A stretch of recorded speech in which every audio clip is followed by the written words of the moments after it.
Imagina uma fonte histórica, da qual ninguém sabe muito bem qual que é a origem, nem sequer o que está escrito, nem sequer a língua que está escrito nela. Para que ela serve então?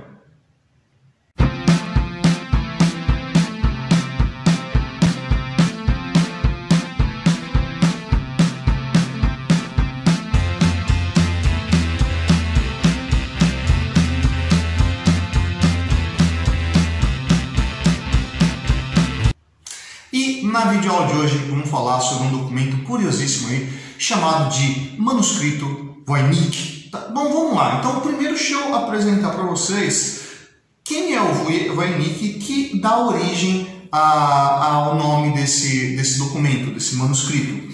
A pessoa em questão é o livreiro americano de ascendência polonesa, chamado Wilfried Michael Voynich, né? Então, o Voynich, lá no ano de 1912, adquiriu esse manuscrito, esse códex aí, numa situação já bastante peculiar. Um colégio jesuíta lá na Itália, em Villa Mondragone, na região do Frascati, né, precisava de recursos, precisava de dinheiro ali, e para isso resolveu se livrar de alguns livros, algumas obras que possuía na sua biblioteca. Então vendeu para arrecadar fundos. Nosso amigo Wilfried Voynich comprou um lote lá de 30 livros. O manuscrito estava lá entre eles. Tá? Bom, o manuscrito não era nada de muito grande, assim, de muito volumoso, né? O que eu tenho de dados dele aqui é o seguinte: ele era um livreto aí relativamente pequeno para os manuscritos contemporâneos a ele. Ele tinha ali 16 centímetros de largura, 22 de altura por 4 centímetros de espessura, né? 122 folhas, dividida em 204 páginas registradas. Estima-se aí, após ter estudado o manuscrito, que é possível que ele fosse maior, que ele tivesse ali por volta de 272 páginas. Isso dado o tipo de encadernação, né? Então, esses pergaminhos aí, eles eram blocos ali de 16 folhas, né? E deveria ter ali 17 cadernos, pelo que deixou as marcas ali do manuscrito. Então, alguma parte dele se perdeu, mas está ali, né? Sobreviveram 204 páginas e é um manuscrito sem cópia, né? É um volume único, você não tem outra fonte dele, então não tem como a gente comparar o manuscrito Voynich com outros manuscritos que poderiam existir. Coisa que também é bastante estranha, dado que o documento ele não é um negócio extremamente antigo, né? Hoje a gente sabe que o manuscrito é do século XIV, então 1300 e alguma coisa, né, foi quando esse documento foi produzido. Então, por que não haveriam outras cópias dele? Talvez justamente pelo conteúdo, né? Por quê? O conteúdo dessa obra, desse manuscrito, até hoje não está completamente decifrado, apesar de uma série de pessoas terem identificado ali algum tipo de criptografia, ter revelado algum tipo de tradução desse texto, mas que nenhuma delas realmente ficou a contento, nenhuma delas realmente conseguiu convencer que era uma real tradução. Mas Fábio, em que língua está esse manuscrito? Pois é, não é nenhuma língua conhecida, nem mesmo o alfabeto é conhecido. Mas o que a gente sabe? Que essa forma, como está escrito, é realmente uma língua, né? Por quê? Porque se conseguiu reconhecer os caracteres e percebeu-se que aquilo está escrito dentro de um alfabeto que tem ali aproximadamente entre 20 e 30 sinais diferentes, como qualquer alfabeto fonético, né? Além de ali pelo menos 12 sinais que aparecem apenas uma ou no máximo 2 vezes.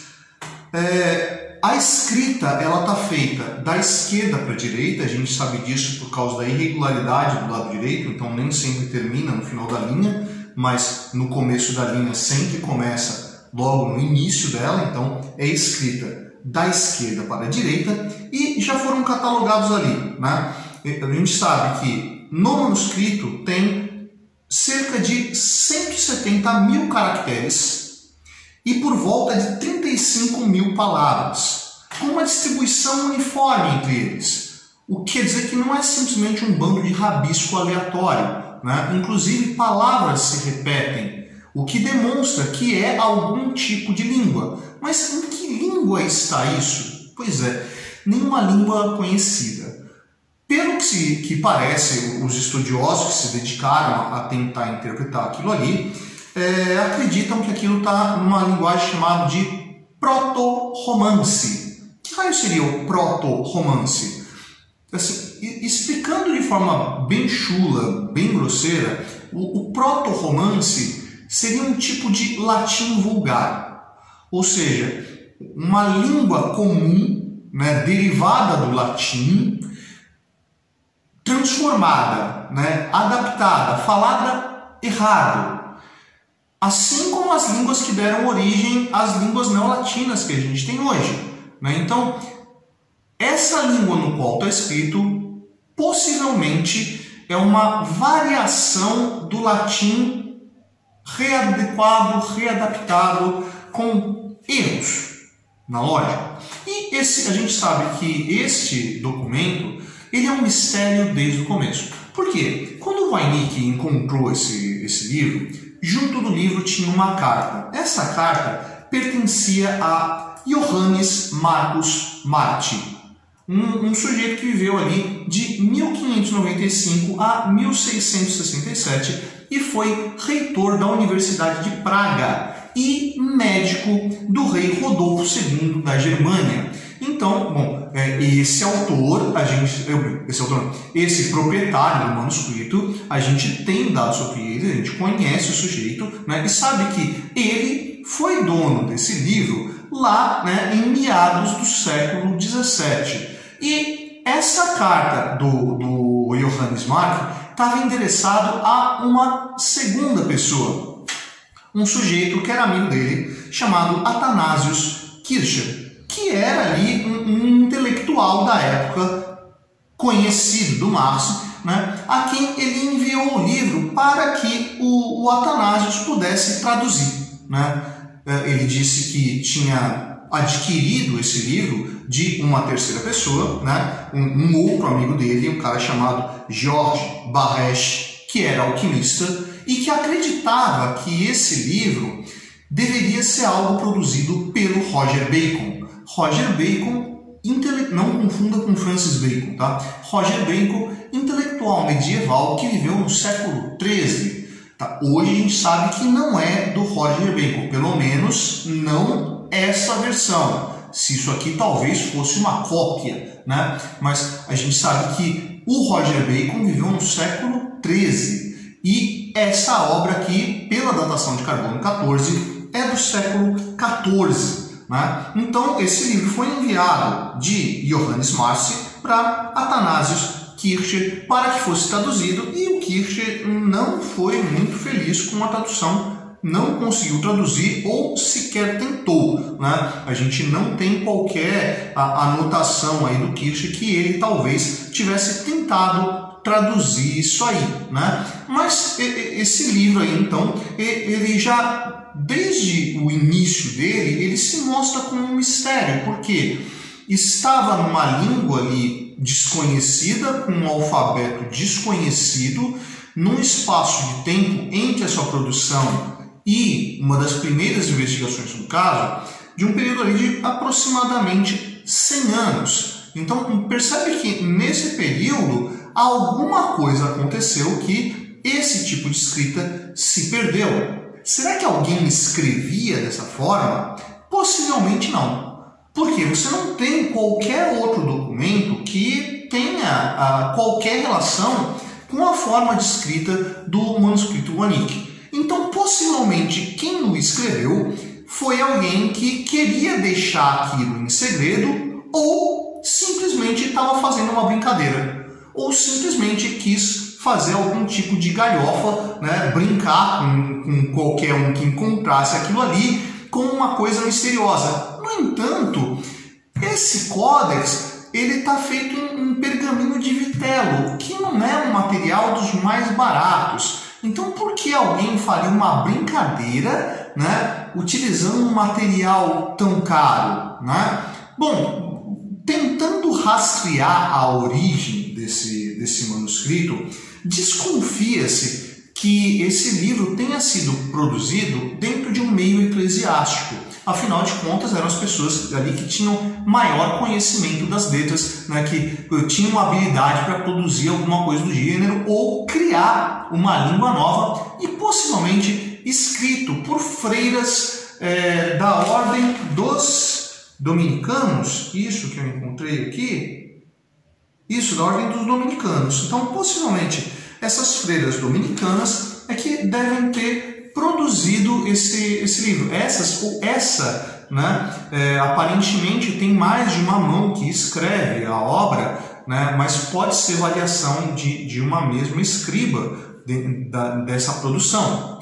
Além da escrita, né, nesse alfabeto estranho, nessa língua que só se supõe ser algo do tipo do proto-romance, né, existe uma série de ilustrações, e ilustrações bem estranhas, mas foram as ilustrações que permitiram os pesquisadores dessa obra para que elas pudessem reconhecer como esse livro está dividido.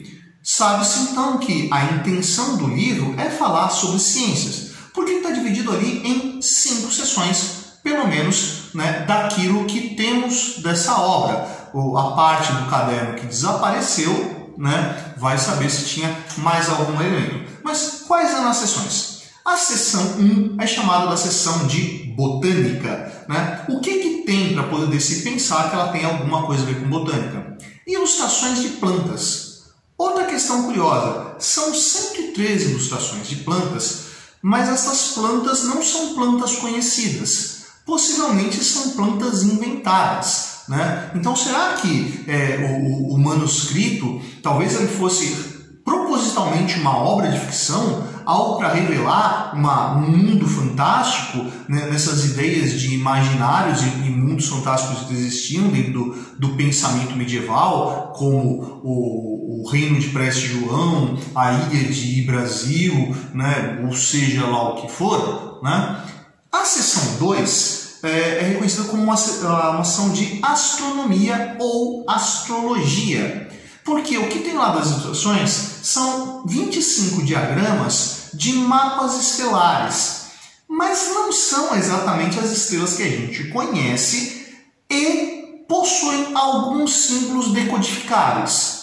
Quais símbolos? Os símbolos zodiacais, que eram utilizados desde a Pérsia Antiga, eram de uso comum entre os homens da Idade Média, e alguns desses símbolos estão presentes ali na seção 2, que é a seção de astronomia. A seção 3 é tida como a seção de biológica. Do que tem as ilustrações? Outra ilustração bastante curiosa. Você vai encontrar uma série de ilustrações com mulheres nuas, atoladas até o joelho, num líquido, algum tipo de fluido escuro, de uma aparência esverdeada. O que elas fazem nesse líquido, o que elas estão procurando ou produzindo ali, pouco se sabe, né?